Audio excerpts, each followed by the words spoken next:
How India's boat music company is shattering big giants. 2017 में 27 करोड़ का profit, 2018 में 108 करोड़ का प्रॉफिट, 2019 में 240 करोड़ का प्रॉफिट और 2020 में सीधा 500 करोड़ का प्रॉफिट। ये डाटा है बोट इलेक्ट्रॉनिक्स कंपनी का, जिससे आज बड़ी बड़ी कंपनीज जैसे कि बोस, JBL और सोनी दिन रात परेशान हैं। और जब बोट हर साल प्रॉफिट कमाने के बाद दिन के 10,000 से भी ज्यादा प्रोडक्ट्स की सेल करेंगे तो उन बड़ी कंपनीज को तो परेशानी होगी ही ना। 2016 से पहले हर इंडियन के माइंड में सिर्फ बोस या JBL जैसी बड़ी कंपनीज का ही नाम आता था, चाहे वो ब्लूटूथ स्पीकर हो या हेडफोन्स।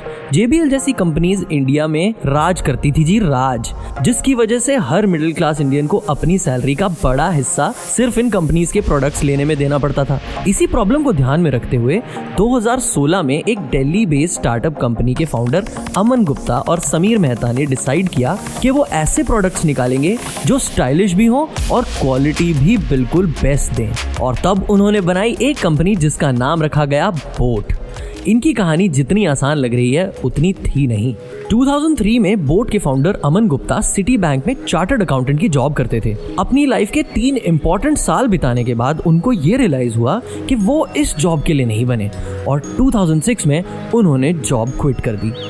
फिर 2007 में उन्होंने डिसाइड करा कि वो अपनी फैमिली के इलेक्ट्रॉनिक्स ट्रेड बिजनेस में ध्यान देंगे, मगर 2010 में उन्होंने अपनी फैमिली बिजनेस छोड़कर इंडियन स्कूल ऑफ बिजनेस में MBA करने के लिए एडमिशन ले लिया। अमन गुप्ता हमेशा से गैजेट्स और इलेक्ट्रॉनिक्स से बहुत कनेक्टेड फील करते थे और अपनी MBA कंप्लीट होने के बाद उन्होंने JBL कंपनी में जॉब के लिए अप्लाई भी किया था। JBL में जॉब लगने के बाद अमन कंपनी की डिस्ट्रीब्यूशन संभालते थे और 2 साल जॉब करने के बाद उन्हें कंपनी की प्रोडक्ट मैनेजमेंट में फोकस करने को कहा गया, जिसमें उन्हें पता लगाना था कि वो कौन से प्रोडक्ट्स हैं जो इंडियन मार्केट के लिए सबसे ज्यादा सूटेबल रहेंगे। और यहीं उनकी लाइफ में सबसे बड़ा टर्निंग पॉइंट आया। उन्होंने जो भी सीखा था JBL में काम करके, वो सेम स्ट्रैटेजी उन्होंने बोट कंपनी को बनाने में लगाई। फिर आया 2016 जब अमन गुप्ता और उनके पार्टनर समीर मेहता ने बोट कंपनी को लॉन्च किया, मगर जैसा उन्होंने सोचा था वैसा हुआ नहीं, क्योंकि JBL और बोस जैसी बड़ी कंपनीज का बिजनेस ब्रेक करना उनके लिए बहुत मुश्किल पड़ रहा था। अमन और समीर ने टोटल 30 लाख रुपए ऑलरेडी बोट कंपनी को बनाने में लगा दिए थे, मगर पहले 2 साल में उनके बिजनेस में कोई प्रोग्रेस नहीं हुई। मगर 2018 में कंवलजीत सिंह उनके प्रोडक्ट और उनकी मार्केटिंग स्ट्रैटेजी देख के बहुत इंप्रेस हुए और उन्होंने अपनी कंपनी फायरसाइड वेंचर्स के थ्रू 600 लाख बोट कंपनी में इन्वेस्ट करना डिसाइड किया। जैसे ही कंपनी का बिजनेस एक्सपैंड होने लगा, बोट कंपनी का प्रॉफिट भी बढ़ने लगा। लोगों की नजरों में आने के लिए इन्होंने famous celebrities like Kiara Advani और कार्तिक आर्यन जैसे एक्टर्स के थ्रू अपने ब्रांड की प्रमोशन करवाई। IPL टीम और लैक्मे फैशन वीक जैसे बड़े इवेंट्स को भी प्रमोट करके इन्होंने अपना नाम इंडियन मार्केट में डेवलप करना शुरू किया।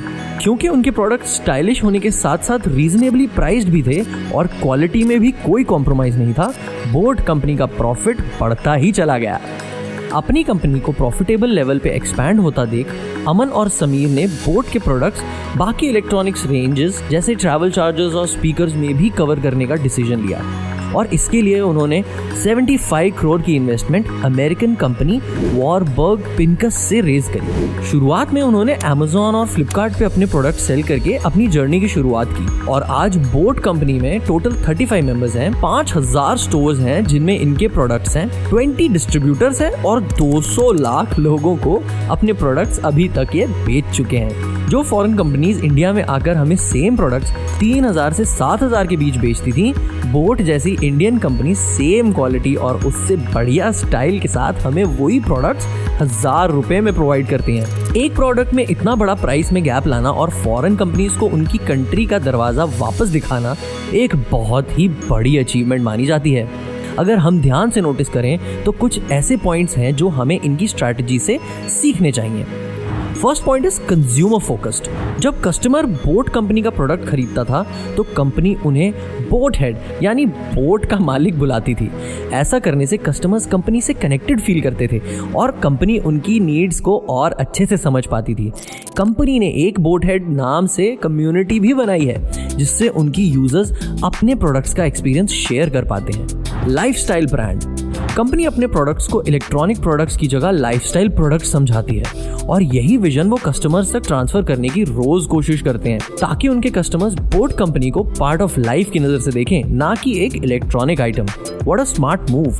2019 में लैक्मे फैशन वीक में मॉडल्स ने जब बोट के प्रोडक्ट्स पहने तो उससे उन्होंने ये प्रूव करने की कोशिश की कि बोट एक फैशन प्रोडक्ट है, ना कि कोई इलेक्ट्रॉनिक गुड। वैरायटी। कस्टमर्स का इंटरेस्ट बनाने के लिए कंपनी हर साल एक न्यू प्रोडक्ट निकालती है। 2018 में इन्होंने स्पीकर्स लॉन्च किए, 2019 में साउंड बार्स और अब wireless earphones. Online marketing. TV और न्यूज़पेपर से हटकर कंपनी ने ऑनलाइन मार्केटिंग में ज्यादा ध्यान दिया। फेसबुक और इंस्टाग्राम जैसे प्लेटफॉर्म्स में मार्केटिंग करके आज कंपनी के 80,000 से भी ज्यादा बोटहेड कम्युनिटी मेंबर्स बन गए हैं। कंक्लूजन। तो ये थी बोट कंपनी की स्टोरी। अगर आप भी ऐसी कंपनी स्टार्ट करना चाहते हैं तो आज भी देर नहीं हुई है। अगर अमन और समीर ये सोचते कि JBL और बोस कंपनी को हराना बहुत ही मुश्किल है तो वो आज इतने ऊंचे मुकाम पर अपनी कंपनी को ना ले जा पाते। हमें सिर्फ एक्शन पे ध्यान देना चाहिए। आइडियाज सबके पास हैं, बट कमी है तो सिर्फ एक्शन और विश्वास की। को फाउंडर समीर खुद कहते हैं, हम इलेक्ट्रॉनिक्स का ज़ारा वर्जन है। ना ही हम ज्यादा एक्सपेंसिव हैं लाइक एप्पल और ना ही हम ज्यादा चीप हैं लाइक चाइनीज प्रोडक्ट्स।